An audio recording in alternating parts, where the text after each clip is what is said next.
right, everyone. It is our favorite time of the week when we get to answer your questions, and you sent in some good ones this week. There was a lot going on, in fairness. What's number one, Saagar? Okay, number one from Frank, no war with Iran.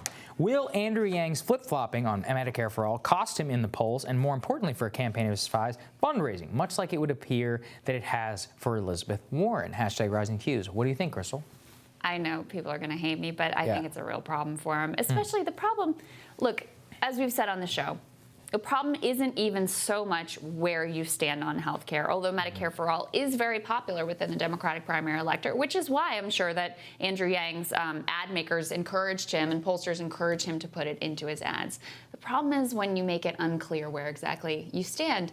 And frankly, even some of the Yang supporters that I've spoken with aren't totally clear on exactly where he stands or what his plan is at this point. If you're going to be all in for Medicare for All, be all in for Medicare for All. If you want to go in a different direction, that's fine, but you've got to lay out your view, what it is, and why you think it's superior. And you got to do that from the start and not put it in your ads when it's not really your position anymore. I would slightly disagree in that I don't think healthcare was ever central to the Yang message. The Yang message is much more, not just UBI-centric, but about the economic structure writ large. And I think that for that reason, that because he's been so remarkably consistent, as long as he continues to talk about life expectancy, deindustrialization, and automation, and then say that UBI is the answer to that, that Medicare for All and a lot of other stuff is just really extraneous to the core thing that he really cares about. Sure, with his people, of course, they're with him.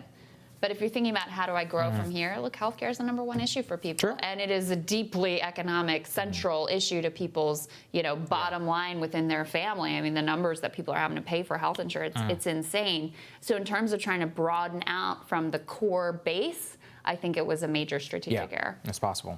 All right, number two, we have from Josh. What do you think the ramifications of a war with Iran could be with respect to the 2020 race? Very interesting question.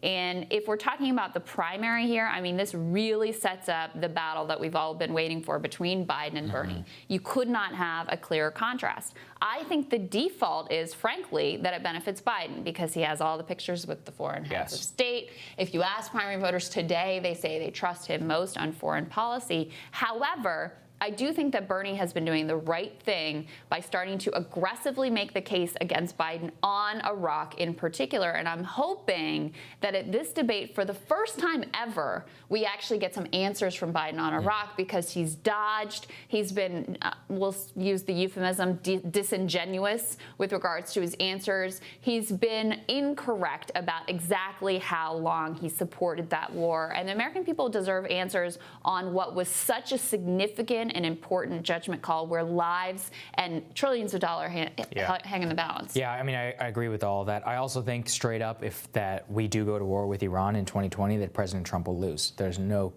question in my mind that he would lose if we begin a war with Iran. Broadly, I do agree, though, that part of the issue is that Bernie, Tulsi, and all the other anti-war candidates need to make the case that Biden's leadership on Iraq and on foreign policy is a disastrous precedent that set the stage for a war with Iran in the first place, instead of letting him claim the mantle of a higher statesman.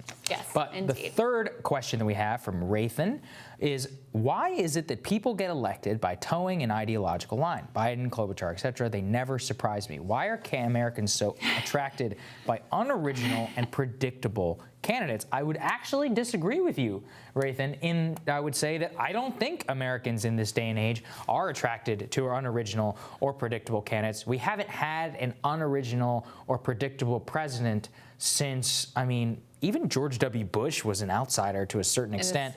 So was Bill Clinton. Really, George H.W. Bush is the last kind of like cut from the cloth of a traditional guy that we elected president of the United States.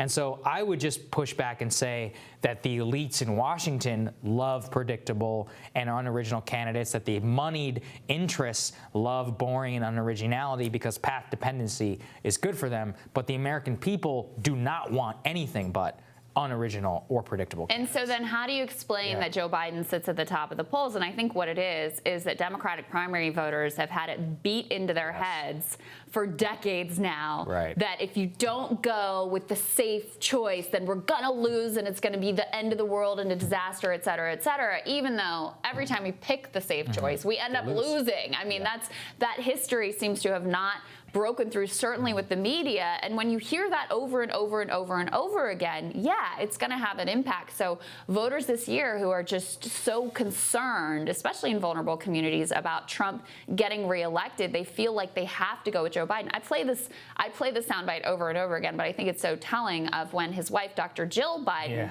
was making the case, and she's like, you may like other candidates on, let's say, healthcare, for example, but you need to swallow a little bit and vote for Joe because the polls say he's the most electable. That is the essence of his case. And because the media has fed that line year after year after year, even though no one is excited about Joe, they feel like they have to vote for him. So I think that's what it comes down to. Yeah, I mean, and remember, Republicans learned this lesson too. Mitt Romney was very unoriginal and predictable, and he lost, he had a historic loss to Barack Obama. Yeah. So there you go. Nothing safe about the safe choice. All right, thank you guys so much for watching. We'll see you back here later.